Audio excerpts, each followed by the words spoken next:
Apartamento de la Ribera es un negocio familiar que, bueno, teníamos la gran suerte de tener esta finca, que la verdad que está en un enclave único. Bueno, dentro de los apartamentos de las Riberas, la verdad que hay varios tipos de apartamentos. De una habitación, luego los hay de dos, tenemos uno que es adaptado, tenemos otros 3 que son con bañera hidromasaje y luego tenemos una piscina climatizada todo el año. Vemos que el bienestar y la tranquilidad está asegurada.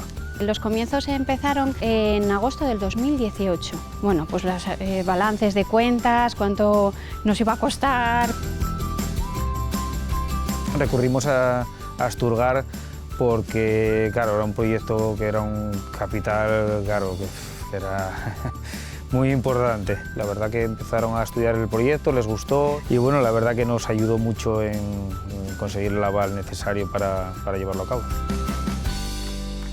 Asturgar en referencia al COVID-19, la verdad que fue una maravilla porque, claro, nadie pensaba lo que iba a suceder.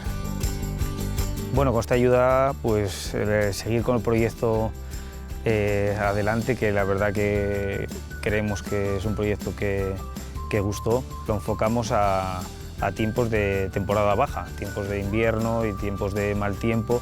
Entonces, claro, nosotros queremos que justamente esos tiempos casi sean los que más apetezca venir. Y a lo que esperamos trabajar.